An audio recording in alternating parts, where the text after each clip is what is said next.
Sábado e começa o programa que inspira, desenvolve e apoia você que vai fazer o Enem. Eu entendo. Você é jovem e não quer ficar o final de semana estudando em casa, né? Eu sei. Mas é importante que você entenda que o estudo diário é preciso e vai te ajudar a chegar mais perto dos seus sonhos. Além de te dar uma vivência educacional, te fazendo ter excelência em todas as áreas da sua vida. Então tenha isso como meta e vamos estudar. Olá, aluno nota 10, olá, vestibulando, tá chegando a hora, tá se aproximando, né? E aí, gente, eu venho aqui mais uma vez poder ajudar de alguma forma, né? Passando aqui algumas informações relacionadas à biologia. Meu nome é André, sou professor de biologia e na aula de hoje nós vamos trabalhar um tema que você, aluno vestibulando, que você, aluno nota 10, que você, aluno que vem acompanhando o Enem desde muito tempo, sabe que é um tema bastante abordado, sabe que é um tema bastante cobrado e que, me permita dizer, gente, é um dos temas mais fáceis em biologia, chama-se ecologia, né? A ecologia, gente, um pouquinho de história, um pouquinho de importância, surgiu devido à necessidade, né, do ser humano em compreender o ambiente onde ele está presente. E o que é que ele precisa analisar nesse ambiente? Fatores químicos, fatores físicos e, por que não, fatores biológicos. Claro, é fundamental, porque é o que vai contribuir para a sobrevivência das espécies. Assim como a zoologia, assim como a botânica, a microbiologia, né? A ecologia é uma área da biologia que estuda os níveis do organismo. Existe uma definição dada por Haeckel em 1869, que o mesmo diz o seguinte: define-se ecologia usualmente com o estudo das relações dos organismos ou grupos de organismos entre si e destes com o seu ambiente. É a ciência, ou então é a ciência que das inter-relações que ligam organismos ao meio onde eles vivem. Para que você tenha uma noção da complexidade que existe para formar um meio ambiente, devemos partir do componente menor que existe em sua composição, que é a parte indivisível da matéria, um átomo. Essa parte indivisível da matéria, elas vão apresentar afinidades químicas entre elas. Essas afinidades químicas estão relacionadas aí a tipos de ligações químicas covalentes, iônicas. E quando esses átomos se unem, devido exatamente a essa afinidade, vão formar estruturas que nós denominamos de moléculas. E aí a gente pode perceber já um grau de complexidade, um grau de formação, né? Onde um vai começando a depender um do outro. Imagine aí como seria a presença do gás oxigênio se não tivesse o gás carbônico. Então, a partir de um átomo, né, a gente já pode perceber a importância da interligação desses elementos.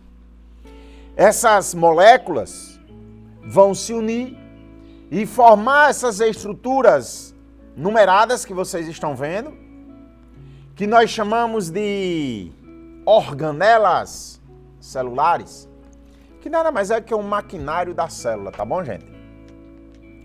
E esse maquinário junto, né? Esse maquinário vai interagir de forma harmoniosa para originar a menor parte viva de um ser vivo, que é a célula. Essas células, né, elas também vão apresentar um certo grau de semelhança no formato e função e vai formar o que nós chamamos de estruturas mais complexas, né, que nós chamamos aí de tecido. Raciocine comigo, aluno. O que seria de um tecido do nosso organismo se faltasse um tipo de mineral que vai ser absorvido sobre a forma, entre as formas, de forma iônica, né? Quem nunca comeu uma banana para facilitar o desenvolvimento muscular? Por que será? Né? Por que será que a banana ela vai ser útil aí ao desenvolvimento da musculatura? Fatalmente, devido à presença de moléculas e átomos que estão ali e que vão atuar de alguma forma, né? Otimizando o movimento de um tecido. Esses tecidos, por sua vez, vão formar estruturas ainda mais complexas, de acordo com também o seu grau de semelhança e função, que nós chamamos de órgãos. E aí nós temos vários órgãos, que eles não podem trabalhar separados. Outro dia eu vi de um professor, né, de uma faculdade, onde ele dizia que os tecidos, né, eles são parecidos com o telhado de uma casa. O que acontece na hora que tiramos uma telha? O que acontece na hora que faltar o funcionamento normal de um desses tecidos ou desses órgãos? Então, esses órgãos precisam também trabalhar juntos. E aí vão formar estruturas ainda mais complexas que nós chamamos de sistemas. Se eu regredir, eu pergunto novamente, vai que algum desses sistemas falte aí um átomo de sódio, falte aí um átomo de potássio. O que é que pode acontecer nesse sistema? Então, veja o quanto um átomo ele é importante. E esses sistemas vão também interligar, né, desenvolver aí funções e todos juntos vão formar o que nós chamamos de organismos. Pronto. Chegou na unidade, né, viva, complexa, que é o organismo. Mas você, aluno TCM, você, vestibulando, há de concordar comigo que nenhum indivíduo consegue viver em uma bolha. Nenhum indivíduo ele consegue viver sozinho, até mesmo porque precisa perpetuar a espécie. Então, ao conjunto de organismos, damos aí o nome de população. Temos aí essas girafinhas em destaque, né? Vivendo aí todas juntinhas em um mesmo espaço, formam o que nós chamamos de população. Mas aí a gente pode, olhando ao fundo da imagem, podemos encontrar plantas rasteiras, lá na frente, né, plantas um pouquinho maiores, enfim. Nenhuma população também vai estar sozinha em um mesmo espaço geográfico. E aí essas populações vão formar a estrutura viva mais complexa de um ecossistema que nós chamamos de comunidade. Olha só a quantidade de indivíduos que nós temos aí. Pergunta a você, aluno. Pergunta a você, vestibulando, se nessa comunidade faltar um mineral, se nessa comunidade faltar um elemento químico, um átomo, o que pode acontecer com qualquer uma dessas espécies? Pense. O que pode acontecer a qualquer uma dessas espécies?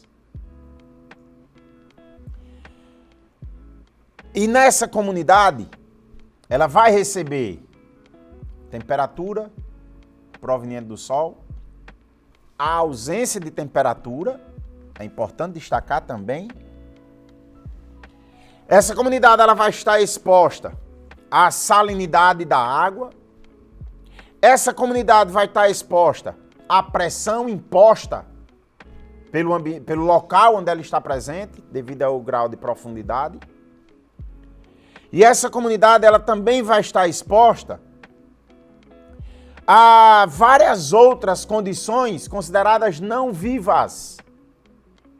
E a essas condições consideradas não vivas, alunos, nós chamamos de fatores ou componentes não vivos, só que com outro nome, abióticos. Componente não vivo, abiótico. E quando nós temos o componente biótico, que forma aí a comunidade, é o maior nível hierárquico vivo do meio ambiente, a comunidade, sofrendo ou em interação com os fatores abióticos, formam o que nós chamamos de um ecossistema. Mais uma vez eu volto a destacar. Imagine esse solo sem um mineral essencial a essas plantas rasteiras. Imagine esse solo sem um mineral importante a essa plantinha de grande porte. Ou imagine você, aluno, essa água com excesso de sal. Pense o quanto é importante a gente analisar a hierarquia ambiental. O que é que eu quero dizer com isso? Que a falta de um componente vai. A falta de um componente ou o excesso dele vai comprometer não só a vida de um, mas pode comprometer todo um ecossistema. Se o ecossistema ele for localizado, gente? Se for um ecossistema presente em um determinado local, todo característico em uma determinada região, aquele ecossistema passa a ser chamado de bioma. Assunto muito, mas muito mesmo cobrado em Enem. Temos aí várias representações de biomas. E a união desses ecossistemas, ou até mesmo desses biomas, qual a diferença, né, professor? A diferença é que o ecossistema é uma expressão mais abrangente, tá bom? E bioma é uma expressão mais restrita. Mas a nível biológico, praticamente a gente não vê diferença nenhuma. Por isso que alguns autores, eles fazem até essa troca de nomes, né? Ao invés de bioma, usa ecossistema, ao invés de ecossistema, usa bioma. Então, o que vai mudar é apenas a área a questão territorial, tá? Bioma, ele é mais localizado e o ecossistema, ele tende a ser mais abrangente. E quando eu junto todos os ecossistemas, quando eu junto todos os biomas, eu vou formar a esfera com vida. Eu vou formar o que eu chamo de biosfera. Volta aqui só um pouquinho. Imagine um bioma desse com excesso de sal dentro da água. Imagine um bioma desse com excesso de chuva, onde ele não tem esse costume de armazenar essa água. Imagine um bioma desse, né, com exposição mais intensa a raios ultravioleta. Imagine, aluno. E veja a importância de tratarmos um ecossistema, de tratarmos um bioma na sua essência, no seu início, no átomo, na molécula, entre outros componentes. Pois muito bem. Outros pontos importantes a ser destacado nesse tema ecologia, pessoal, são termos como, por exemplo, o habitat. Esse termo habitat, a gente pode associar a moradia. É o lugar onde o indivíduo ele está presente. Porém, aqueles indivíduos, eles podem estar presentes no mesmo ambiente, mas não necessariamente vão compartilhar do mesmo tipo de alimento. Eles podem estarem presentes em um mesmo ambiente, mas não necessariamente terão o mesmo estilo de vida. Eles podem compartilhar o mesmo ambiente, mas não vão competir entre eles. Por quê? Porque cada um tem o seu papel ali dentro. Cada um tem a sua função ali dentro, que nós damos a essa função, ao papel de um indivíduo em um ecossistema de nicho ecológico. Cuidado, aluno. Essa pergunta eu sempre lanço em sala de aula. Indivíduos diferentes que estão presentes em um mesmo habitat ou habitat necessariamente irão competir entre eles? A resposta é depende. Depende de quê, professor? Do nicho ecológico, do papel que eles vão exercer. Os papéis, estilo de vida na forma de alimentação, estilo de vida na forma de abrigo, é o mesmo? Se for, fatalmente vão competir de uma forma mais branda ou de uma forma mais severa. Mas se for de habitats iguais, porém de nicho ecológico diferentes, eles não vão competir em nada. Esse termo, né, eu tô apostando muito nele. Né? Tivemos recentemente uma novela. Que é isso, professor? Falar em novela? Sim. Uma novela que terminou agora, alguns meses atrás, alguns dias atrás, que passava mensagens muito importantes relacionadas ao meio ambiente. E o nome daquela novela está associado a um termo muito importante em ecologia, que é o ecótono. Falaremos mais sobre o ecótono em um outro momento. Mas o ecótono, pessoal, um exemplo, né? Segundo o professor de pós-graduação do Mato Grosso do Sul, Eric Fischer, o Pantanal, né, é um grande ecótono.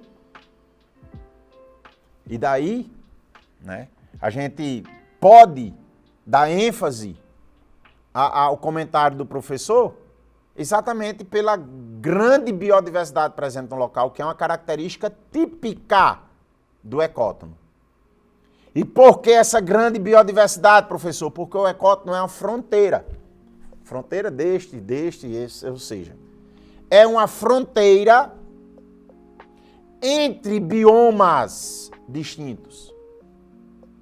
E aí, naquela fronteira, eu posso ter indivíduos que estão adaptados a vários tipos de biomas presentes no mesmo local. Daí, a enorme biodiversidade em um ecótono, porque ele é taxado como uma área de transição entre dois ou mais biomas. Aqui eu queria chamar a atenção de vocês, alunos, para dar um alicerce ao que eu acabei de falar, que eu tenho aqui 2 biomas distintos, campo, com os animais representados por 3 letras, e em outro bioma, ou em outro ecossistema, vamos falar bioma, para dar mais ênfase ao exemplo. Em outro bioma eu tenho aí floresta, representado também por 3 seres vivos. Só que pelas letras, pelas variáveis, né, dá para perceber que são indivíduos diferentes. No campo eu tenho indivíduo A, B e C, e na floresta eu tenho indivíduo X, Y e Z. Para quem gosta da matemática, para quem escuta o professor de matemática, nós estamos trabalhando aí com variáveis distintas. Exclusiva ao campo e a outra é exclusiva à floresta. Olha só o que é que eu tenho no meio deles. Olha só o que é que eu tenho entre os 2 biomas. Os indivíduos X, os indivíduos Y, Z, A, B e C. Ou seja, uma enormidade de indivíduos, uma enormidade de variedade de seres vivos. Daí a importância do ecótono, tá? Daí a representatividade de um ecótono ser preservado para manutenção de sua biodiversidade. Temos aí, pessoal, um outro termo muito importante, né, que o Enem costuma cobrar, não na essência da palavra, mas sim de uma forma de gráfico, em forma de uma representação por meio de desenho, que é o que nós chamamos de cadeias alimentares ou cadeias tróficas, que é muito simples, aluno. Como é que a gente pode definir uma cadeia alimentar? Sequência ou transferência de matéria e energia de um ser vivo para outro. É o que nós chamamos aí de cadeia alimentar. E aí eu chamo a atenção de vocês para essas setinhas, que elas, embora pareçam insignificantes, mas elas têm um significado muito importante. Primeiro, algumas curiosidades devemos levar em consideração em uma cadeia alimentar. Tá? Qual é essa característica inicial? Toda cadeia alimentar ela vai iniciar obrigatoriamente por um ser produtor. Seja qual for a representação, gente. Seja em forma de cadeia, seja em forma de teia. O que é uma teia, professor? Uma sequência... O que é uma teia, professor? É uma representação de várias cadeias alimentares. Ou é quando o indivíduo participa de mais de uma cadeia alimentar. Ele está em uma teia alimentar. Outros detalhes veremos mais adiante, logo após o intervalo. Vou dar uma paradinha aqui para me hidratar um pouco. Aproveita, aluno, faça o mesmo. Toma aí uma aguinha, se hidrata um pouco e daqui a pouco a gente volta. Até mais.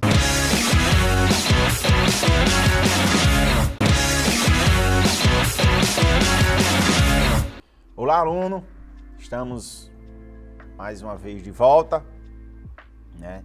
E como foi falado antes do intervalo comercial, nós estamos destinando essa aula ao tema de ecologia, né?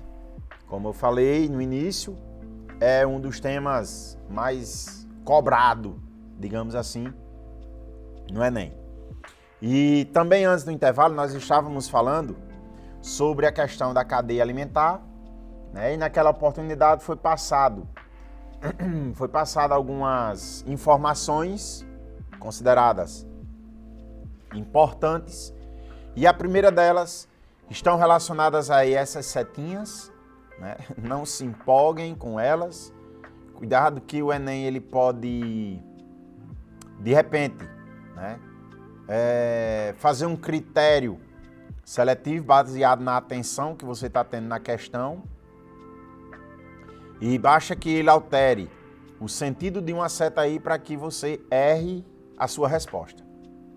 As setinhas, elas sempre devem ir de onde a matéria está para onde ela vai.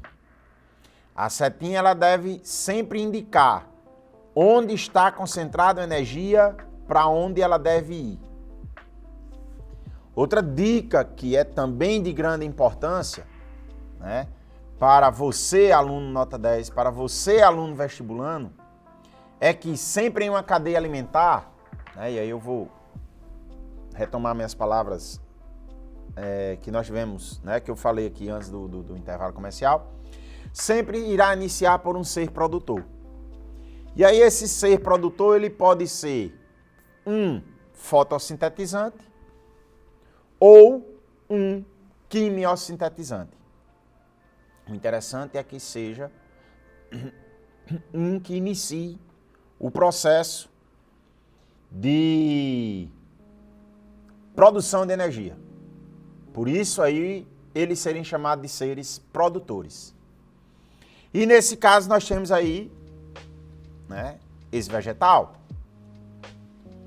que foi passando, né, a sua matéria e energia para os níveis que nós vamos ver, né, chamado aí de níveis tróficos seguintes,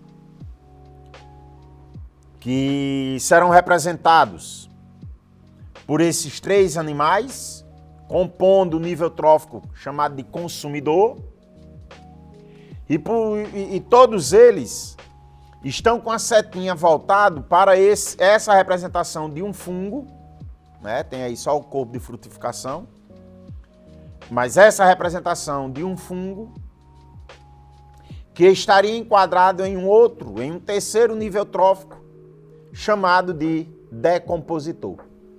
Ainda aproveitando a imagem, mais 2 detalhes que eu gostaria de passar para vocês. Dificilmente, aluno, você vai encontrar em uma cadeia alimentar, 5 ou mais consumidores. Dificilmente você vai encontrar 5 ou mais consumidores. Isso se deve a quê? A energia que vai acabar. Certo? Porque a plantinha está passando a sua energia, o gafanhoto passando a sua energia. Mas ele não vai passar tudo que absorve da planta, não. Vai consumir o que sobra, vai compor a sua biomassa, é que pode ser utilizado para o nível trófico seguinte. Então, daqui a pouco, a energia que esse animal inseriu, quando ingeriu a planta, vai se acabar. Então, devido a esse consumo energético, dificilmente você vai encontrar um consumidor que esteja acima da 4ª ordem. Outro detalhe, né, sobre cadeia alimentar que eu queria passar para vocês é que outra curiosidade que nós temos em uma cadeia alimentar é que nem sempre também nos deparamos com os seres decompositores. Mas por que, hein, professor? Porque eles podem ocupar qualquer lugar na cadeia alimentar a partir do produtor. Ele pode vir logo após o produtor ou pode vir logo após qualquer tipo de consumidor.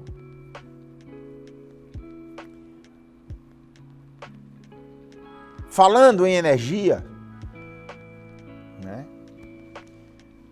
Como eu falei, no início, o ser produtor tem que obrigatoriamente ser um consumidor, tem que obrigatoriamente ser um produtor fotossintetizante ou quimiosintetizante. E para os fotossintetizantes, nós teremos uma fonte primária de energia. Para os fotossintetizantes, nós teremos uma fonte inicial de energia que é proveniente do Sol. Será capturado pelos seres fotossintetizantes. Essa energia luminosa, após a realização da fotossíntese, será transformada em energia química, né? Onde essa energia ela vai estar armazenada na molécula de glicose. E a partir daí, essa molécula de glicose ela pode ser servida de alimento para os seres decompositores ou para os seres consumidores presentes em uma cadeia alimentar. Se nós imaginarmos, né, eu achei um fato bem interessante outro dia, um depoimento de um professor da USP, onde ele falava que, na verdade, para ser considerado o gás da vida, não deveria ser o oxigênio. É impactante, né, gente? Não deveria ser o oxigênio, mas sim o gás carbônico. Mas, professor, como não? A gente só vive se tiver oxigênio. Mas lembre-se, o professor falou não da vida humana. Ele falou o gás da vida. E tem seres vivos que vivem sem o oxigênio. Agora, sem gás carbônico, qualquer ecossistema não se mantém, não se sustenta. Principalmente aqueles ecossistemas que têm como produtor os seres fotossintetizantes, onde capturam o gás carbônico como fonte de carbono. Presta atenção, capturam o gás carbônico como fonte de carbono para compor a molécula de glicose. Então, outros seres vivos vivem sem oxigênio, mas sem gás carbônico. Como é que uma cadeia alimentar ela se mantém? Isso levando em consideração os seres autotróficos fotossintetizantes, né? Então, baseado nisso, o professor fundamentou esse seu depoimento. Mas, outro detalhe, gente, isso não dá o direito de poluirmos à vontade. Isso não dá o direito de emitirmos gás carbônico, né, à vontade. Até porque tudo demais prejudica, inclusive o gás carbônico, né? E aí vamos deixar para trabalhar o excesso de gás carbônico, a emissão de gás carbônico em outro momento. Então aqui nós temos, né, os níveis tróficos, começando por um produtor, depois o consumidor e, por fim, um decompositor. Temos aí o que nós definimos como níveis tróficos. Professor, pode um consumidor participar de mais de um nível trófico em uma cadeia alimentar? Preste atenção no que você me perguntou. Na cadeia alimentar, não. Professor, mas se o gavião, sei lá, talvez não faça parte de seu nicho ecológico, né, de seu cardápio alimentar, mas vamos supor que esse tico-tico vá se alimentar da planta. Agora o tico-tico ele está participando de duas cadeias alimentares. E agora ele está participando de dois níveis tróficos. Professor, você disse que não era possível? Não, eu disse que não era possível um mesmo animal participar de dois níveis tróficos diferentes em uma mesma cadeia alimentar. Mas se for de duas cadeias alimentares, ou seja, de uma mesma teia alimentar, ele pode. Que teia alimentar nada mais é que a capacidade de representar o mesmo indivíduo participando de duas cadeias alimentares. Um outro fato curioso, importantíssimo sobre cadeia alimentar, relacionado aí ao fluxo de energia, é que esse fluxo de energia, gente, ele é decrescente, falei há poucos instantes, porque ele vai sendo consumido por cada representante de seu respectivo nível trófico, e chega um momento que aquela energia inicial ela foi esgotada. Então, daí a decrescência. E outra característica do fluxo energético, pessoal, é que ele é unidirecional. Como assim, professor? Unidirecional. Só tem um destino. É capturado pela planta, passado por um ser vivo e retorna para o meio ambiente. Professor, mas não vai passando para os outros? Mas o fim daquela energia que vai passando para os outros níveis tróficos será sempre o mesmo. Exposto, né? Devolvido ao ecossistema, sob a forma de calor, sob a forma de energia. Principalmente para as células realizarem aí a sua questão metabólica. Então aí, né? Por isso a cadeia alimentar, ela ser unidirecional. Eu trouxe aqui um exemplo, né? Que aí nós temos esses números relacionados à energia, né? Por metro quadrado por ano. A quantidade de energia, né, presente em metro quadrado por ano em cada um desses indivíduos, em cada um desses itens. Olha o quanto o Sol deposita de energia para uma alga, né, que por sinal é importante lembrar, os pulmões do mundo. Veja que essa alga, ela já vai passando, né, essa energia inicialmente capturada pelo Sol de uma forma cada vez menor. E aí isso se repete ao longo da cadeia alimentar. Então, tá aí um exemplo, né, de a cadeia alimentar ela ter o fluxo energético de uma forma decrescente. Um outro item bastante cobrado relacionado aí a meio ambiente está relacionado, gente, às questões das pirâmides. O que seria uma pirâmide? É uma representação por meio de retângulos que vai mostrar cada variável analisada em questão. Vamos aqui ver quais são essas possíveis variáveis. A variável que nós temos aí como número 1, né, é uma variável de número. Como assim, professor? Uma variável de número. Isso mesmo. Vai analisar a quantidade de indivíduos presentes em cada nível trófico. E como nós temos aí, né, sempre quem vai iniciar é um produtor. E a pirâmide, todas elas vão ter a sua base. A base representa exatamente o início da cadeia alimentar. Então, na base de qualquer que seja a pirâmide, gente, na base de qualquer que seja a pirâmide ecológica, a de número não vai ser diferente, sempre vai estar o nível trófico produtor. Então, o que é que nós temos aí? Uma pirâmide, né, onde a base vai ser exatamente os seres produtores. Essa pirâmide de número, gente, vai representar exatamente a quantidade de indivíduos presentes em cada cadeia alimentar.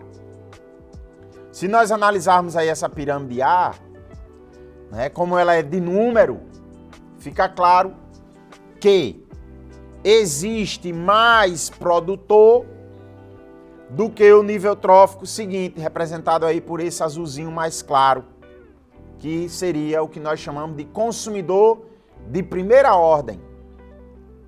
Por que consumidor de primeira ordem? Porque é ele quem está se alimentando diretamente do produtor, também chamado de consumidor primário. E se, como nós estamos analisando a pirâmide de número, o consumidor primário, nessa pirâmide ainda tipo A, representada aí por essa corzinha amarela, podemos perceber que a quantidade de indivíduos que formam, né, esse nível trófico é menor do que o nível trófico anterior. A quantidade de indivíduos, pirâmide de número.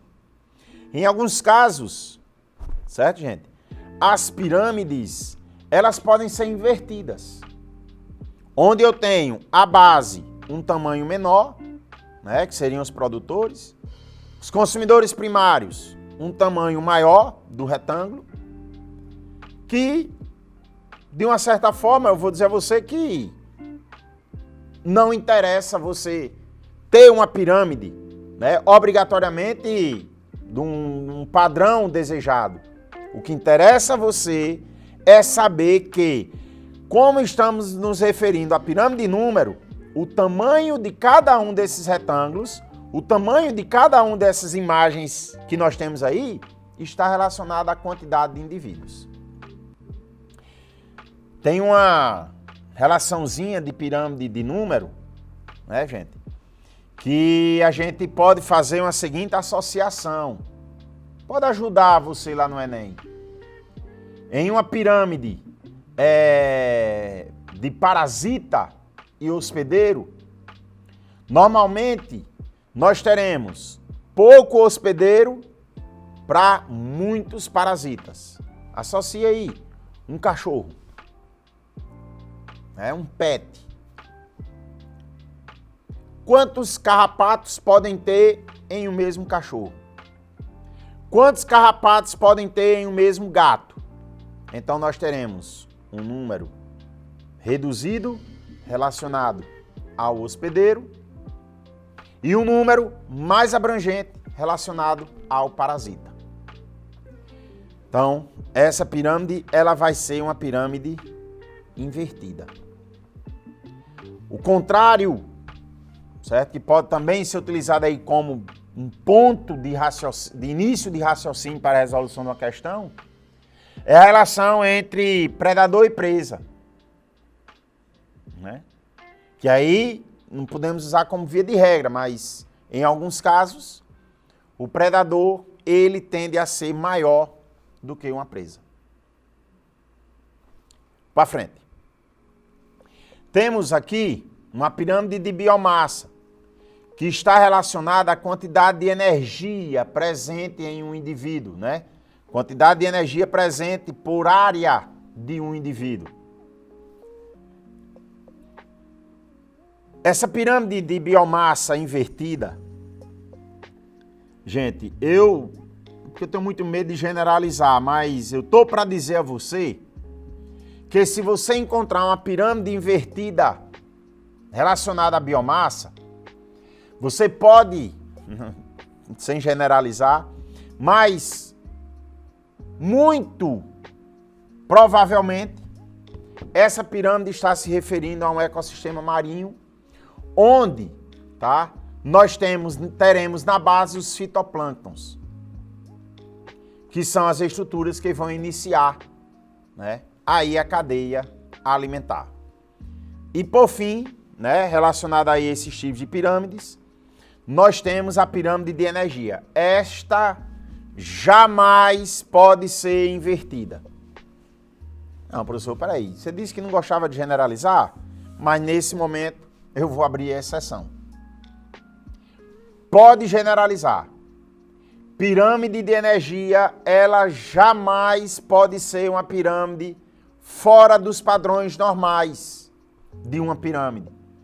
Pois vimos há poucos instantes que a energia ela é decrescente e que, obrigatoriamente, à medida com que nos afastamos do ser produtor, a disponibilidade energética ela vai diminuindo. Então, a tendência é que, na pirâmide energética, esses retângulos tendem a diminuir o seu tamanho à medida com que venhamos a nos afastar dos seres produtores. Temos aí esses dois exemplos, né, de pirâmide de energia.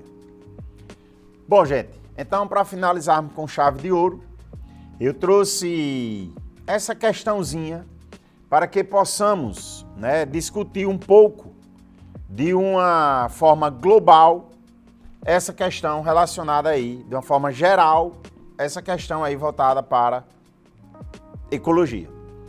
A questão diz o seguinte: a biodiversidade é garantida por interações das várias formas de vida e pela estrutura heterogênea dos habitats. Formas diferentes, né? Diante da perda acelerada de biodiversidade, tem sido discutida a possibilidade de se preservarem espécies por meio da construção de bancos genéticos de sementes, óvulos e espermatozoides. Apesar de os bancos preservarem espécimes, ou seja, indivíduos, sua construção é considerada questionável do ponto de vista ecológico e evolutivo, pois se argumenta que esse tipo de estratégia,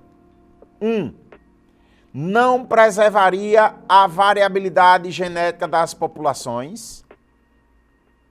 2, dependeria de técnicas de preservação de embriões ainda desconhecida. E 3, não produziria a heterogeneidade dos ecossistemas. Pessoal, vamos aqui. Se nós analisarmos que eu vou reter óvulos e eu vou reter espermatozoides, eu já estou afirmando que eu já terei aquelas estruturas prontas, que eu já terei aqueles gametas guardadinhos, formados. Estarei tirando qualquer possibilidade de haver, né, gente? De haver um crossing over, de haver uma mutação, de haver qualquer alteração na carga gênica desses gametas, pois estarão guardados, pois estarão selecionados. E nesse item 2, ele diz que dependeria de técnicas de preservação de embriões ainda não desconhecida. Aí, gente, eu acho que esse item aí veio para, sei lá, confundir o aluno ou ver se o aluno está dentro da linha de raciocínio, porque o que a gente mais se ouve falar é nessa questão de preservação de embriões. Então, técnica para isso hoje nós temos. Se é bom ou não, aí o tempo é quem vai dizer. Mas, por falta de técnica, esses fatores aí não tem como deixarem de acontecer. O que de fato pode acontecer é a não variabilidade, né? Não preservaria a variabilidade genética das populações. Consequentemente, se não há variabilidade genética, não haveria também a heterogeneidade do ecossistema. Então, a alternativa correta, gente, seriam as afirmativas 1 e 3. No caso aí representado pela letra C. E assim, gente, terminamos mais um bloco de aula. Espero mais uma vez terem sido informações úteis e que ajude você, aluno, você vestibulando, na sua maratona chamada Enem. Até a próxima e, se Deus quiser, com êxito nos seus resultados. Tchau! Olá, aluno TCM, olá, aluno Nota 10. Viemos aqui hoje fazer uma rápida revisão, né, do que nós vimos na questão evolutiva, né? Trabalhamos a questão de órgãos, né, que são similares, órgãos que são semelhantes por apresentarem funções semelhantes, mas que tiveram a sua origem embrionária distintas, né? E esses órgãos são classificados como órgãos análogos, devido a uma convergência adaptativa, né? Por terem saído de estruturas embrionárias distintas para formar órgãos semelhantes. Mas nós também trabalhamos, nós também vimos, nós também reforçamos a questão de órgãos homólogos, né? O que é que são órgãos homólogos? Eles saem de estruturas embrionárias iguais, eles saem de uma mesma gênese embrionária, mas vão formar órgãos completamente diferentes. Por que vão formar órgãos completamente diferentes? Porque o estilo de vida de cada ser vivo é um estilo de vida diferenciado. E, professor, como é possível nós identificarmos? Por estudos mais minuciosos, principalmente analisando a anatomia daqueles órgãos. E assim, né, a gente pode ver que cada órgão vai ter as estruturas diferentes ou similares de acordo com a sua origem embrionária. E assim, a gente finaliza mais uma revisão, a gente reforça mais uma vez a questão da evolução, o quanto ela é importante para o Enem. Um abraço e até a próxima.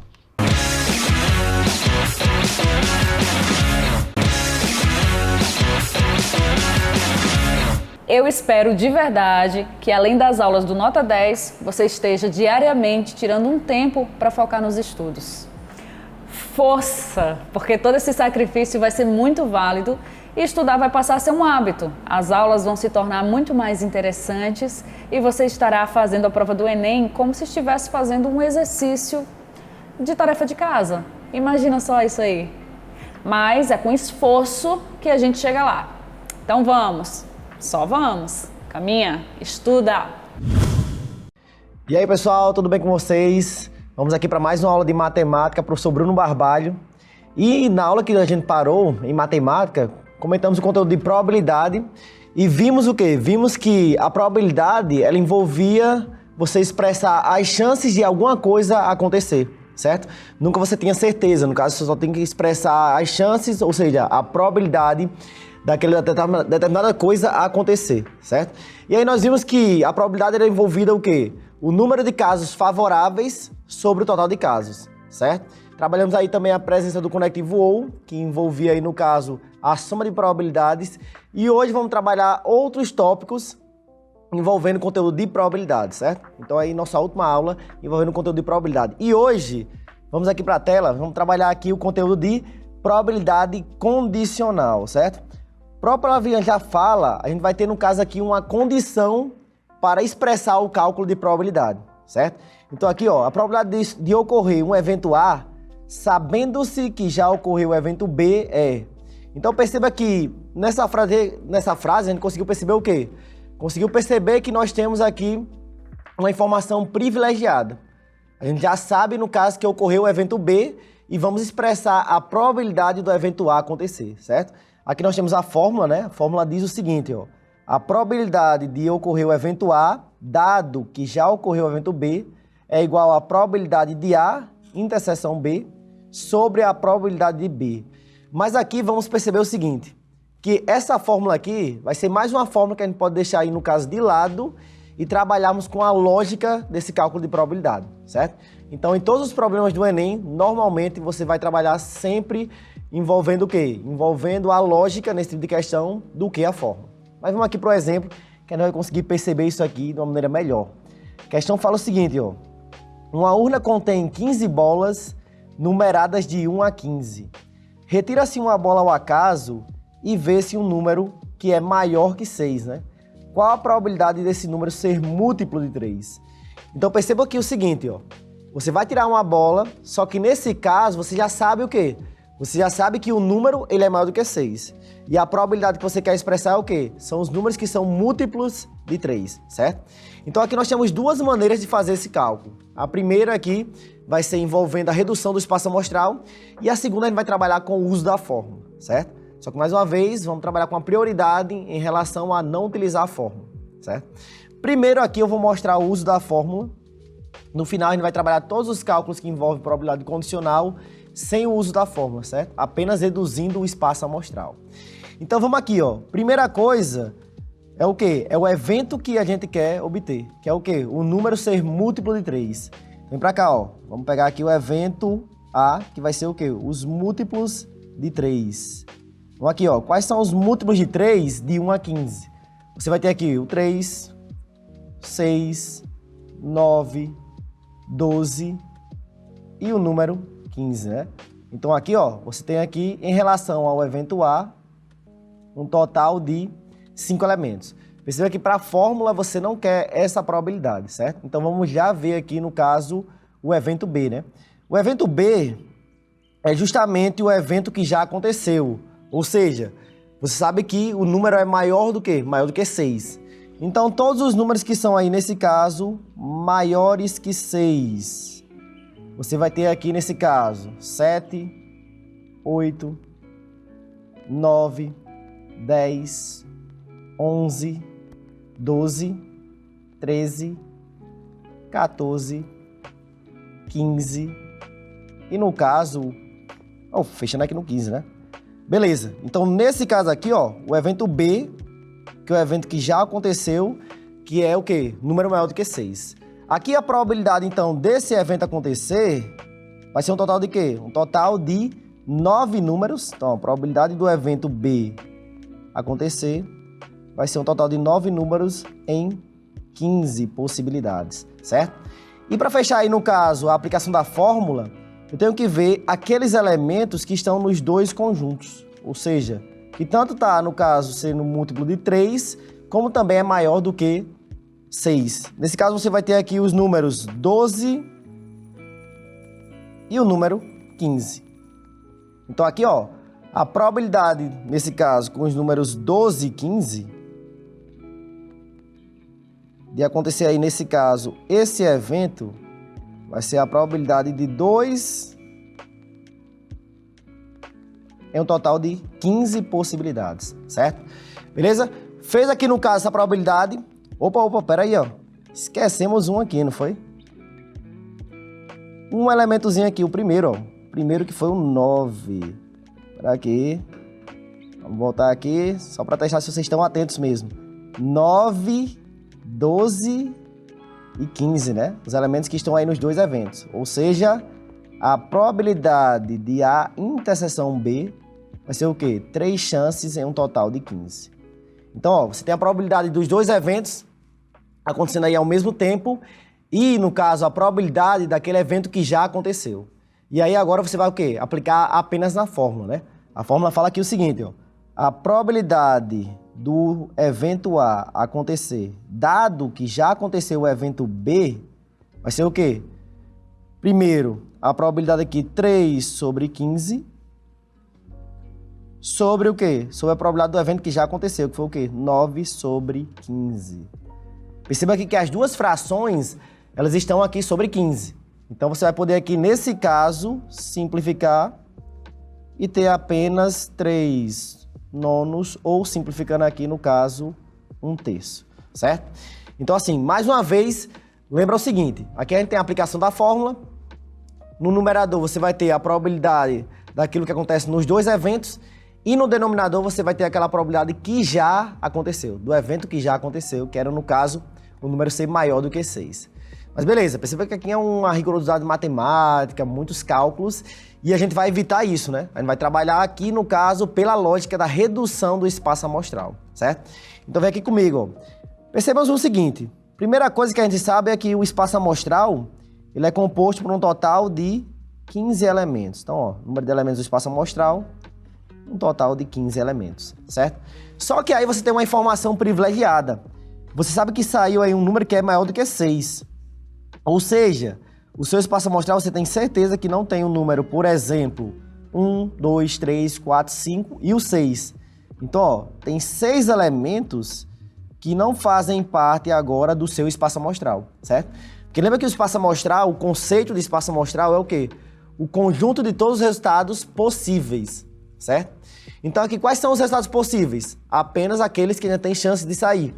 Eu sei que são todos, menos os números que são aí no caso 1, 2, 3, 4, 5 e 6, porque eu sei que saiu um número maior do que 6. Então, ó, continuando aqui, ó, o nosso espaço amostral, o nosso novo espaço amostral vai ser aí no caso de 9 elementos, certo? Então, ó, eu vou agora procurar a minha probabilidade, né, que é o quê? Números que são múltiplos de 3. Lembra que nesse caso aqui, ó, o meu evento ele está dentro do espaço amostral. Então, quais são os múltiplos de 3 que são, no caso, maiores que 6? Você vai ter aí, no caso, o 9, o 12 e o 15. E agora eu sei que a probabilidade do evento A acontecer é o quê? Número de casos favoráveis sobre o total de casos, ou seja, você tem 3 casos favoráveis e um total de 9 casos, ou aí, no caso, sendo também 1/3, certo? Então aqui, resumindo, pessoal, esse probleminha aqui, ó. Você vai ter o seguinte, primeira parte a gente trabalhou aí com o uso da fórmula, certo? Que nós vimos que você vai ter uma rigorosidade maior, matemática, em relação ao problema. E a segunda parte a gente trabalhou com a noção de redução do espaço amostral. E é isso que trata a probabilidade condicional, certo? Sempre quando você lê um enunciado e você vê a presença de uma informação privilegiada, certo? Ou seja, ele sabe uma coisa antes de expressar o cálculo de probabilidade, então você está diante de uma probabilidade condicional e, nesse caso, você vai fazer o quê? Apenas uma redução do seu espaço amostral. Você vai ter um espaço amostral inicial, por exemplo, aqui, que era de 15 elementos, e você soube uma informação que reduziu o espaço amostral para 9 elementos. E aí você vai pegar o número de casos favoráveis desse novo espaço amostral, certo? Então, para fixar aqui mais essa ideia, vamos trabalhar aqui um segundo exemplo antes de ir para as questões do Enem, certo? Vamos aqui, ó. 2 jogadores, A e B, vão lançar um par de dados. Eles combinam que se a soma dos números dos dados for 5, A ganha. E se a soma for 8, B é quem ganha. Os dados são lançados. Sabe-se que A não ganhou. Qual a probabilidade de B ter vencido? Então perceba aqui, ó, qual é a presença do conectivo que a gente vê que tem uma informação privilegiada. A gente já viu que repetiu aqui na questão passada e agora nessa, né? É o conectivo aí sabe-se. Então, ó, você tem uma informação privilegiada, você sabe que A não ganhou, certo? Então, vamos aqui, ó. Primeiro, o espaço amostral atual. Como eu sei que eu vou lançar 2 dados da aula passada, né? Lembra que eu tenho 6 possibilidades para o primeiro dado e 6 possibilidades para o segundo dado. Ou seja, você vai ter aí 36 pares, né? Que vai ser aí o par 1, 1, 1, 2, 1, 3, 1, 4, 1, 5, 1, 6 e assim por diante, certo? E qual é a informação privilegiada que você tem? Você sabe que A não ganhou. Quando é que A vai ganhar? Quando, no caso, a soma dos números for 5. Então, vem para cá, ó. Vamos fazer aqui o evento A, que aí, no caso, é dando soma 5, certo? Quais são os pares que vão dar soma 5? Você vai ter aqui, ó, 1, 4. Depois, 2, 3. Aqui você também vai ter o 3, 2 e também vai ter o 4, 1. Então aqui você tem os pares que nesse caso dão soma 5, certo? Aí beleza, você sabe que o evento A, o jogador A, nesse caso, ele não ganhou. Então, ó, o seu espaço amostral, ele era composto por quantos elementos? Vamos fazer aqui um novo espaço amostral, certo? Nesse caso, você tinha 36 elementos, só que a informação privilegiada sua é o quê? Você sabe que o A, ele não ganhou, ou seja, você sabe que não saiu nenhuma soma 5. Ou seja, tem 4 possibilidades aí que dão soma 5, né? 1, 4, 2, 3, 3, 2 e 4, 1. Nesse caso, você vai subtrair as 4 possibilidades e vai ter um total de 32 elementos no seu espaço amostral atual, certo? Então, ó, você fez uma redução do espaço amostral e agora você vai fazer o quê? Você vai pegar os casos que são favoráveis do seu novo espaço amostral, que é o quê? A probabilidade de B ter vencido. O B vencer, você vai ter aí, no caso, dando uma soma 8. Então, vem aqui, ó, vamos fazer todos os pares que dão soma 8. Primeiro, você não tem nenhum elemento que comece com 1, mas tem o 2, né? Você vai ter aqui o 2, 6. Depois, você vai ter o 3, 5. Você vai ter o par 4, 4. Começando com 5 agora, 5, 3. E agora com 6, 6 e 2. Então aqui, ó, você tem quantos casos favoráveis? Total de 5 casos. Ou seja, a probabilidade do B ele ter ganhado é o quê? 5 em um total de 32 casos, certo? Então aqui, mais uma vez, ó, notou a presença de conectivos que indicam a informação privilegiada? Você vai estar numa questão que trabalha a probabilidade condicional, certo? Então você vai ter o espaço atual, o espaço que você tem no momento, e depois você vai subtrair o quê? Você vai subtrair daquele evento que você sabe que não vai fazer mais parte do seu espaço amostral. Então aí você vai fazer um novo espaço amostral e nesse caso ver os casos favoráveis desse novo espaço amostral criado. Tranquilo aí, pessoal? Então, questão que no Enem costuma ser o quê? Costuma ser questão fácil, certo? É apenas uma redução do espaço amostral. É a questão, então, que a gente não pode errar no Enem. Então, vamos lá. Vamos trabalhar aqui, então, algumas questões do Enem envolvendo esse conteúdo. Vamos lá. Ó. O diretor de um colégio leu numa revista que os pés das mulheres estavam aumentando. Há alguns anos, a média do tamanho dos calçados das mulheres era de 35,5 e hoje é de 37. Embora não fosse uma informação científica, ele ficou curioso e fez uma pesquisa com as funcionárias do seu colégio, obtendo o quadro a seguir. Então aqui, ó, você tem na primeira coluna o tamanho dos calçados e aqui ao lado você tem o número de funcionários, certo? Aí ele fala, escolhendo uma funcionária ao acaso e sabendo que ela tem calçado maior que 36, a probabilidade dela calçar 38 é, ó, vamos aqui, ó. Qual é aqui a questão que trabalha probabilidade condicional? A questão que tem conectivos que tem informação privilegiada. Então, o conectivo aqui marcante é o quê? É o sabe-se. Você sabe que, no caso, a mulher aqui ela tem o quê? Um calçado maior que 36. Ou seja, essa linha aqui que trabalha calçados que são 35, você sabe que não faz parte do seu espaço amostral. Essa linha do 36 não faz parte do seu espaço amostral. Então, apenas vai fazer parte do seu espaço amostral pessoas que calçam de 37 em diante. Que nesse caso são quantas pessoas? É aí no caso, ó, que você vem para a segunda coluna. Você tem aí, ó, 3 pessoas que calçam 37, 10 que calçam 38 e uma que calça 39. Ou seja, O total aí nesse caso é o quê? De 14 pessoas, certo?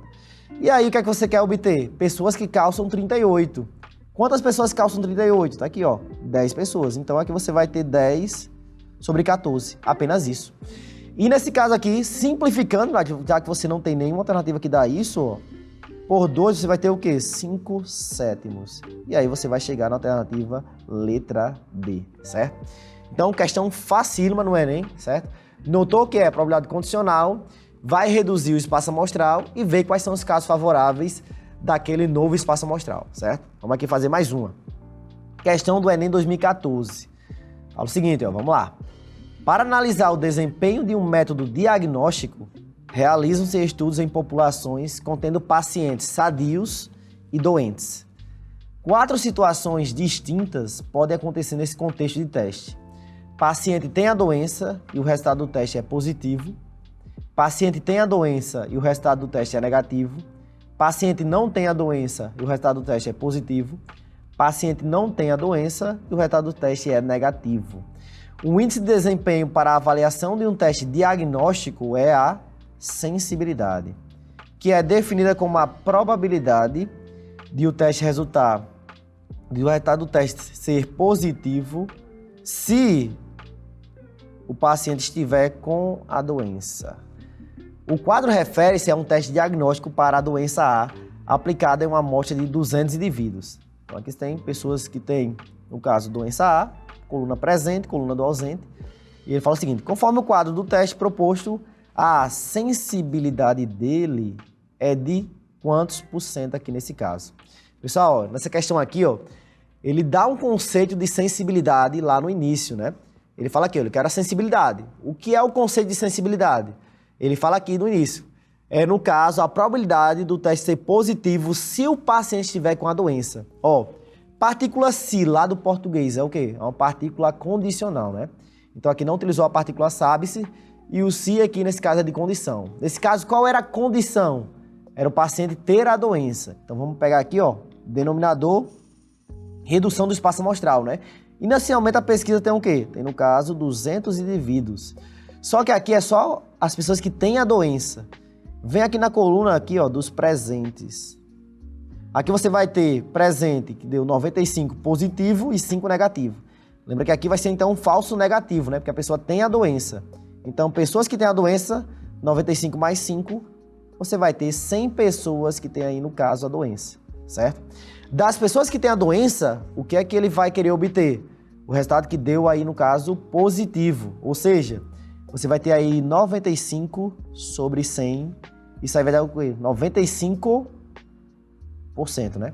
Lembra que a leitura aqui está em porcentagem, então como está sobre 100, já automaticamente você já lê em porcentagem, certo? Então, identificou que você tem aí, no caso, a partícula condicional, a questão fica fácil, né? Porque você vai fazer o quê? Uma redução do espaço amostral.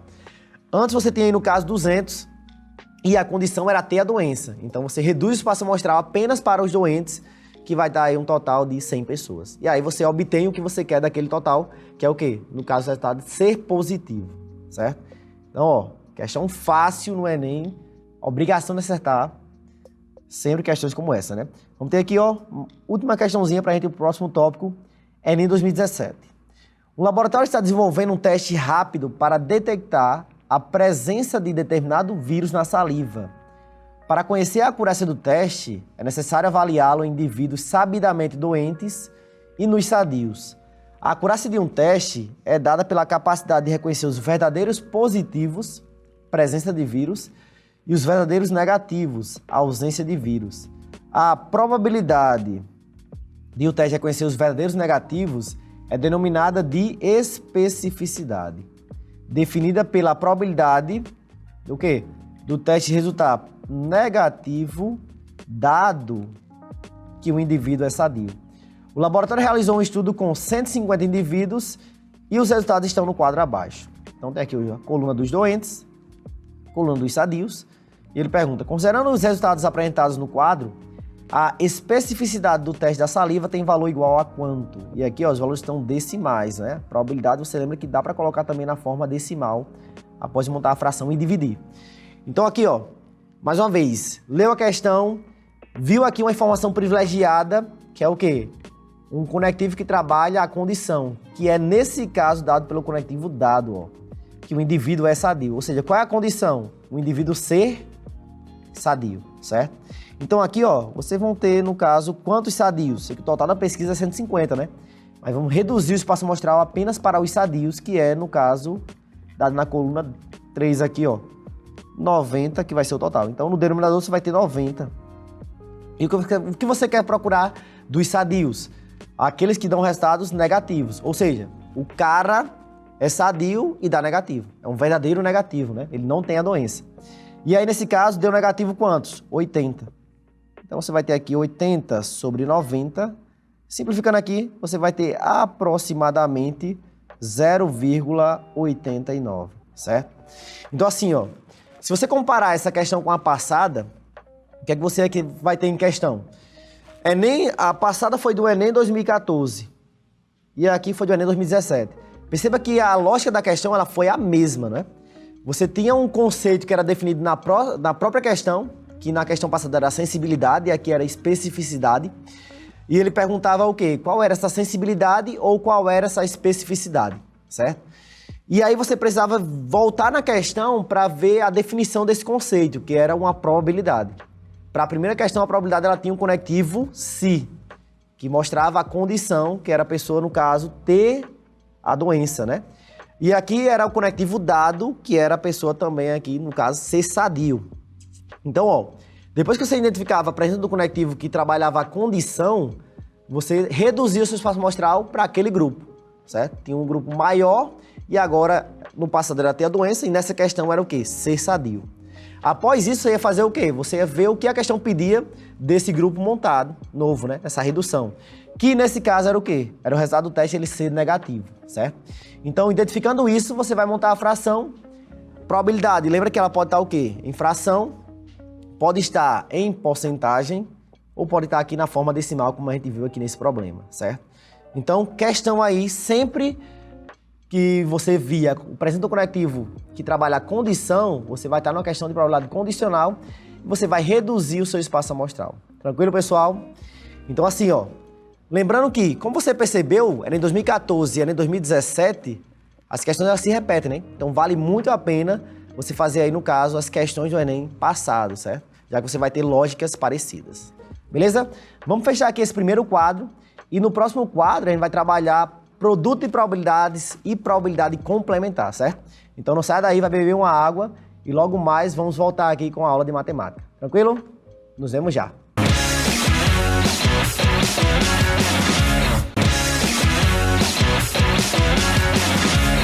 Voltando no bloco aí, em relação ao conteúdo de probabilidade que a gente está trabalhando na aula de hoje, vamos finalizar aqui com os dois últimos tópicos, que vai ser, no caso, produto de probabilidade e probabilidade complementar, certo? Vamos lá, acabamos de estudar a probabilidade condicional, que era a questão da redução do espaço amostral. E agora, nesse bloco, vamos trabalhar a noção de quando vai ter um produto de probabilidades e quando vai ter, no caso, uma probabilidade de evento complementar, certo? Então aqui, ó, probabilidade condicional. Da probabilidade condicional, a gente viu essa formulazinha aqui, que era a probabilidade do evento A acontecer, dado que o evento B já aconteceu, né? E é dessa formulazinha que a gente vai trabalhar o produto de probabilidades. Por quê? O que é que a gente vai querer obter aqui? A gente quer obter aquilo que está nos dois eventos, ou seja, é a probabilidade de acontecer o evento A e o evento B, certo? Então aqui, ó, você vai fazer uma multiplicação de meio por extremos, e você vai ter aqui igual a a probabilidade do evento A, dado que B ocorreu, vezes a probabilidade do evento B, certo? E se A e B são eventos independentes, ou seja, um não tem influência no outro, você vai ter apenas o produto da probabilidade do evento A vezes o produto da probabilidade do evento B acontecer, certo? Na probabilidade, perceba que aqui você vai ter esse símbolozinho aqui de intersecção, né? Esse símbolozinho aqui, ele vai ter o símbolo do conectivo E, que é o que está nos dois eventos, o A e no evento B, certo? Então, sempre numa questão que tiver o conectivo E, ele vai ser o quê? Ele vai indicar a multiplicação, certo? De probabilidades. Então, mais uma vez, ó, sempre quando você vê numa questão pedindo a probabilidade de um evento acontecer e do outro evento acontecer, certo? Isso pode ser de maneira explícita, o conectivo E está escrito, ou de maneira implícita, você interpretar e ver a presença do conectivo E, você vai trabalhar um produto de probabilidades. Vamos trabalhar aqui no exemplo, certo? Numa urna há 5 bolas azuis, tá aqui ó, 5 bolas azuis e 3 brancas, total de 8 bolas. 2 bolas são retiradas sucessivamente com reposição. Qual é a probabilidade que ambas sejam brancas? Vamos aqui, ó. Primeiro, ele fala que ambas sejam brancas, ou seja, ele quer que a primeira bola seja branca e que a segunda bola seja branca. Perceba que aí a presença do conectivo E, ela é implícita, não é? Então você vai ter, ó, a probabilidade do evento A acontecer e do evento B acontecer, vai ser o que aqui, ó? Outra coisa que a gente tem que discutir, aqui você vai ter reposição de bolas na urna. Como assim? Vamos lá, você quer a primeira bola branca. Vou mudar aqui a letrinha para a gente colocar aqui, ó. Você quer a primeira bola branca e a segunda bola branca, né? Então você vai ter a probabilidade da primeira bola ser branca vezes a probabilidade da segunda bola ser branca, certo? Quando você vai fazer esse cálculo, da primeira ser branca, você tem lá casos favoráveis sobre o total de casos. Ou seja, você tem aí no caso 3 bolas brancas em um total de quantas? Total de 8. Conectivo E, trabalha aí multiplicação. Da segunda bola ser branca. Perceba que a questão de ter reposição de bolas é o seguinte. Você pegou a bola, viu que era branca, ok, viu a probabilidade dela, e aí você colocou ela de novo na urna. Então, da segunda bola ser branca é o quê? Também vai ser, nesse caso, 3/8, certo? Porque você repôs a bola que você tinha tirado no primeiro caso. Então, aqui, como é multiplicação, você vai ter 9/64, certo? Então aqui, ó, presença do conectivo E, de maneira implícita, você vai trabalhar a multiplicação. Mas se a gente mudasse um pouco esse questionamento, imagina o mesmo exemplo, mas trabalhando aqui essa outra noção, ó. E se não houvesse reposição? Vamos aqui, mais uma vez, você vai querer aí, no caso, a probabilidade da primeira bola ser branca e da segunda bola ser branca. Ou seja, da primeira bola ser branca vezes a probabilidade da segunda bola ser branca, dado que você já tirou a primeira. Por quê? Porque aqui você não vai ter reposição, então uma vai influenciar na outra, né? Então aqui, ó, da primeira bola ser branca, você vai ter a noção de 3/8. Da segunda bola ser branca, você vai ter o seguinte problema. Você acabou de tirar uma bola branca, ou seja, de 3 ficaram 2 bolas brancas, né? E aí, no caso, como você tirou uma, ao invés de ter 8 elementos, 8 bolas, você vai ter um total de 7, certo? Então aqui, ó, você teve uma influência da retirada da primeira bola para você tirar a segunda bola. Ficando aí, no caso, 6/56. Então assim, recapitulando aqui, ó, problemas que você tem o conectivo E de forma implícita ou explícita, você vai trabalhar com o produto de probabilidades. A outra coisa é o seguinte, você não precisa, no caso, ter todo o rigor matemático em relação a esses enunciados. Por exemplo, você poderia chegar aqui e só montar, no caso, as frações, certo? Sem ter que colocar aqui probabilidade de B, interseção B2. Então, assim, não precisa escrever com todo esse rigor matemático, certo? Vamos trabalhar aqui mais alguns exemplos de como pode cair essa multiplicação de probabilidades, certo? Aqui, ó, uma moeda e um dado são lançados simultaneamente. Qual é a probabilidade de ocorrer o coroa e número par? Ó, vamos lá. De ocorrer coroa, você vai ter o quê? Você vai ter um caso em 2, certo? Vamos ter aqui a noção de que os eventos são independentes, né? Perceba que, sair coroa não influencia em relação ao lançamento do dado, certo? E em relação de você ter um número par, você tem o quê? 3 chances em 6. Conectivo E, multiplicação, então aqui você vem apenas o quê? 3/12. Ou simplificando, você pode ter aqui 1/4. Escrever alguma coisa em relação ao rigor matemático? Não. Perceba que aqui você precisa o quê? Apenas montar as frações, certo? Dos eventos e fazer o produto. Então no Enem você não precisa seguir o rigor matemático, apenas ver essa noção de um evento influenciar no outro ou não, e aí no caso fazer essa multiplicação das frações criadas, certo? Aqui vamos deixar em fração, lembrando que a gente pode deixar de forma decimal e também em forma de porcentagem, certo? Vamos trabalhar aqui o último exemplo antes de ir para as questões, então, do Enem. A probabilidade de uma pessoa chegar 5 minutos atrasada ao aeroporto é de 5%. E a probabilidade do seu voo atrasar 5 minutos é 15%.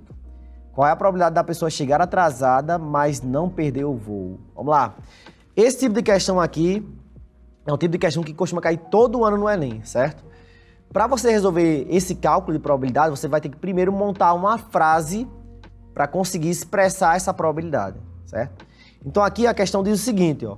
Ela fala que a pessoa vai chegar atrasada, mas ela quer a chance dela chegar atrasada, mas não perder o voo. Ou seja, qual é a situação que tem que acontecer para a pessoa não perder o voo? É o seguinte, ó. Nesse caso vai ser a pessoa atrasar, que é uma coisa certa, que a questão diz, né? Pessoa atrasar. E, nesse caso, o voo, ele também tem que atrasar, certo? Somente nesse caso você vai ter o quê? A pessoa não perdendo o voo. Então, ó, da pessoa atrasar, a questão fala que é o quê? 5%. E do voo atrasar, a questão fala que é, no caso, ó, o conectivo E vezes 15%. Lembra que porcentagem, a gente não trabalha ela em taxa percentual, né? Vamos trabalhar aqui nesse caso a infração, certo? Você vai ter aqui então 5 sobre 100 vezes 15 sobre 100. Lembrando que aqui a gente pode simplificar por 5, né? Tanto desse lado como do outro. Então você vai ter aqui, nesse caso, 1 sobre 20 vezes 3 sobre 20. Dando aí, no caso, 3 sobre 400. Então, ó, primeira coisa é o quê? Você tem que ver qual situação tem que acontecer para você expressar aquele cálculo de probabilidade, certo? Aqui, por exemplo, na letra B, ó, qual é a probabilidade do executivo ou da pessoa não perder o voo, certo? Não, nesse caso, perder o voo, né? Não perder o voo foi a passada. Perder o voo, ou seja, qual é a situação que tem que acontecer para a pessoa perder o voo? Só tem uma, não é? Que é o quê? Nesse caso, a pessoa... Vamos lá, anotem aí, ó. A pessoa atrasar e o quê? Pessoa atrasar e o voo, ele não atrasar, certo? Só tem essa situação aqui para a pessoa perder o voo. Porque, vamos lá, se a pessoa, ela atrasar e o voo não atrasar, nesse caso aqui você vai ter o quê? A pessoa perdendo o voo. Se a pessoa, ela não atrasar, o voo ele pode atrasar ou não atrasar, certo? De qualquer jeito, ela vai conseguir pegar o voo. Chegando aí, nesse caso, antes do voo. Então, aqui, ó, da pessoa atrasar, você vai ter o quê? Você vai ter 5%, né? Ou seja, você vai ter 5 sobre 100, como a gente já fez na questão passada. E do voo atrasar? Vamos aqui, ó. Do voo atrasar, foi no caso 15%. Do voo não atrasar, né? Como falei errado. Do voo não atrasar vai ser o quê? Vai ser o complemento. Porque só tem duas possibilidades. Ou o voo ele atrasa, ou o voo ele não atrasa, certo? Então, se do voo atrasar é 15%, o complemento para formar o evento certo é o quê? Que fecha 100%. Que vai ser, nesse caso, 85%, né? Ou seja, 85% do voo não atrasar. Então, aqui, ó, mais uma vez, dá para simplificar por 5 dos dois lados, né? Algumas questões do Enem. É interessante que você faça isso, certo? Então, você vai ter aqui 1 sobre 20 vezes 17 sobre 20. Ou seja, aqui você vai ter 17 sobre 400. Então, ó, mais uma vez, aqui a gente fez o quê? A gente viu aqui, no caso, qual era a situação que tem que acontecer para, no caso, a pessoa expressar essa probabilidade, que era o quê? Da pessoa perder o voo. Só tem esse caso, pessoa atrasar e voo não atrasar, certo? Vamos aqui trabalhar, então, uma questãozinha do Enem envolvendo esse conteúdo, certo? Lembrando que é um conteúdo que ele costuma cair bastante, sempre essa questão de multiplicação de probabilidades, em conjunto também com o conectivo OU, né, que trabalha a parte de soma de probabilidades. Porque se eu tivesse uma outra situação possível, você teria aí a presença do conectivo OU, certo? Então, vamos fazer aqui a leitura da questão Enem 2015, certo? Olha, no próximo final de semana, um grupo de alunos participará de uma aula de campo. Em dias chuvosos, aulas de campo não podem ser realizadas. A ideia é que essa aula seja no sábado, mas se estiver chovendo sábado, a aula será adiada para o domingo. Segundo a meteorologia, a probabilidade de chover no sábado é de 30%. E a probabilidade de chover no domingo vai ser de 25%. A probabilidade de que a aula de campo ocorra no domingo é, então, de quantos por cento? Vamos aqui, ó. Ele quer que a aula ela ocorra no domingo. Qual é a situação que tem que acontecer para a aula ocorrer no domingo? Primeiro, tem que chover sábado, né? Então, você coloca aqui, ó. Primeira coisa que tem que acontecer é o quê? Chover sábado. Certo? Mas vamos lá. Chover sábado, nesse caso, vai ser o único... Chover sábado. Já é suficiente para que a aula de campo ocorra no domingo? Não, não é? Por quê? Vamos supor que chova sábado, mais que chova domingo. Então, a aula de campo não acontece nenhum dos 2 dias. Então, obrigatoriamente, tem que o quê? Tem que chover sábado e, nesse caso, não chover o quê? Domingo, certo? Então, essa situação aqui é a situação que o quê? Que permite você expressar a probabilidade que você quer, certo? Então, ó, de chover sábado, você já sabe que é o quê? 30%, ou seja, 30 sobre 100. E, no caso, a de não chover domingo, vai ser o quê? Vai ser 25%, que é a de chover. O complemento, que é 75%, vai ser a de não chover domingo. Então, aqui, ó, vamos simplificar esse zero com esse zero. Lembra que a leitura está sobre porcentagem, né? Então, vamos deixar os denominadores aqui e não simplificar por completo a fração, certo? Então, aqui, ó, 3 vezes 75, você vai ter 225 sobre 1.000. Como a leitura é sobre 100 de porcentagem, vamos cortar um zero e colocar a vírgula aqui. Ou seja, 22,5 sobre 100, isso me dá 22,5%, certo? Então aqui, pessoal, primeira coisa, você viu a presença do conectivo E na interpretação, certo? Perceba que são problemas em que você tem que ter uma bagagem matemática em questões como essa para perceber a presença do conectivo E e expressar aí, no caso, completamente a situação que precisa acontecer para que você faça o cálculo daquela probabilidade. Só tinha um único caso que era esse, chover sábado e não chover domingo, certo? Outro caso aí, nesse caso, não estaria dando a aula no domingo, tranquilo? Fez aqui, no caso, o cálculo de probabilidade e aqui, lembrando que ele colocou em porcentagem, podendo estar aí, no caso, em fração ou de forma decimal. Tranquilo, pessoal? Vamos aqui, ó. Vou voltar aqui. Vamos trabalhar aqui a noção agora de probabilidade de evento complementar, para finalizar aí os tópicos de probabilidade, certo? Esse é um tópico que também costuma aparecer hora ou outra no Enem. E ele fala o seguinte, ó. Nós já temos a noção do que era um evento complementar, não é? Qual era a noção de eventos complementares? Você tem aqui, por exemplo, a soma das probabilidades vai ter que dar quanto? Vai ter que dar aí 1 ou 100%. Como assim eventos complementares? Vamos retomar aqui a questão do voo, né? O voo, ele tinha 15% de chance de atrasar, e de não atrasar seria o quê? Seria o complemento, que era 85%. Quando você somava essas duas possibilidades, esses eventos eram complementares, eles formavam o quê? O evento certo, que era o 100%, ou nesse caso 1, né? Depende muito na questão que você vai estar fazendo aí esse problema. Aqui você vai ter o seguinte, ó, como você quer saber o complemento, perceba que quando eu pedi para você fazer do voo não atrasar, você pensou de cabeça o quê? 100% menos 15%. Então aqui é a mesma lógica, né? Você vai pegar aqui, ó, a probabilidade do evento B é igual a 1 menos a probabilidade do evento A, é 1 menos a probabilidade do evento B acontecer.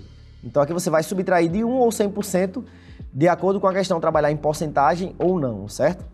Mas vamos ver aqui o contexto que eu vou aplicar, além desse, né? O contexto que eu vou aplicar a questão de probabilidade de um evento complementar. Vamos aqui, ó. No lançamento de 2 dados, qual é a probabilidade de não sair soma 4? Ó, pessoal, vamos aqui, ó. Quando é que você vai utilizar a probabilidade de um evento complementar? Quando for mais fácil você fazer a probabilidade do que você não quer e subtrair do todo, do que fazer aquela probabilidade que você quer, certo? Qual é a probabilidade que você quer aqui? A probabilidade que você quer é dos dados, né, nesse caso, que não dão soma 4. Ou quantos pares não dão soma 4 no lançamento de 2 dados? Você vai ter um 2, um 4, um 5, um 6. Você vê que são muitos pares, né? Por que então a gente não faz o contrário? A gente calcula aquilo que não quer, que é o que dá somar 4. Então aqui, ó, você vai ter o seguinte, o espaço amostral, você vai ter um total de lançamento de 2 dados, né? 36 elementos no espaço amostral, certo? E aí o que você não quer é o quê? são os eventos que dão soma 4.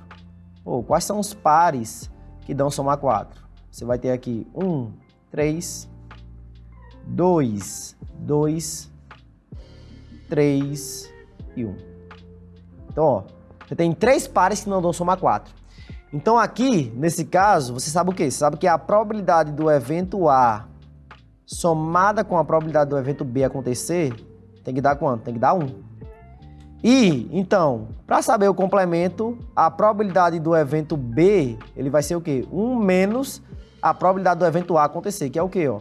Nesse caso, você vai lembrar que é 3 casos em 36. Então aqui você vai subtrair 3 sobre 36. Subtração de fração, 36 você pode fazer vezes 1, que dá 36. 36 menos 3, você vai ter o quê? 33 casos favoráveis, um total de 36, certo? Então perceba o seguinte, ó.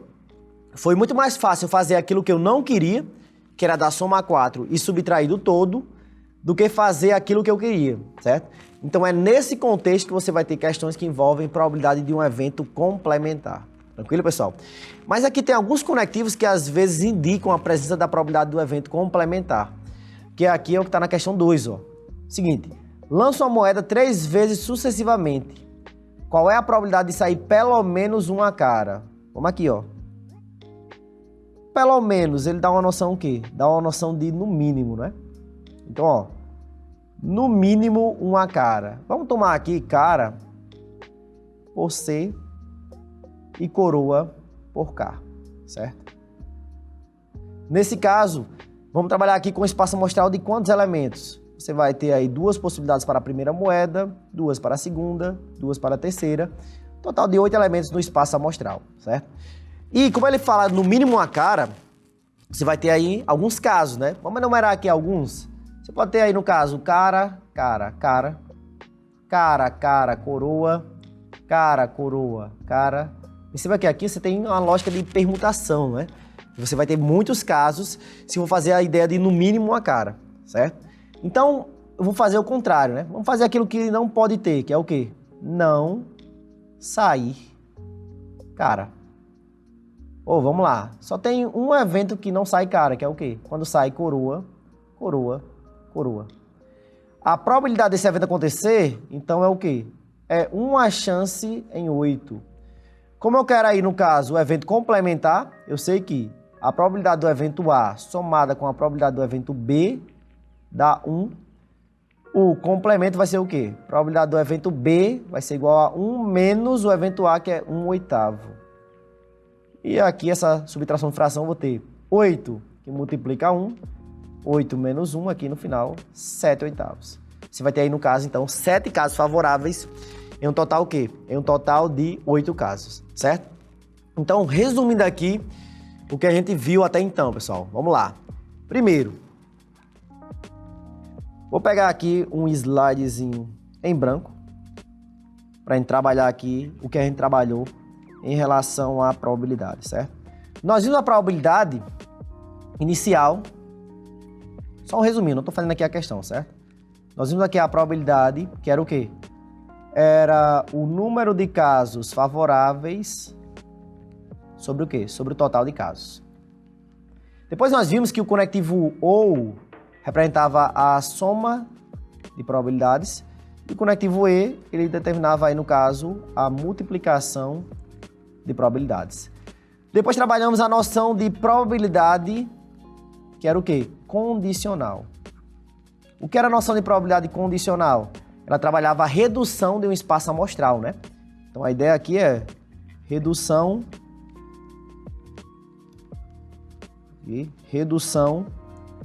do espaço amostral, certo?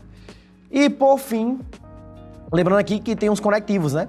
Tem um conectivo aqui dado, conectivo sabe-se, conectivo se, que indicava o quê? Que indicava que você estava numa probabilidade condicional, certo?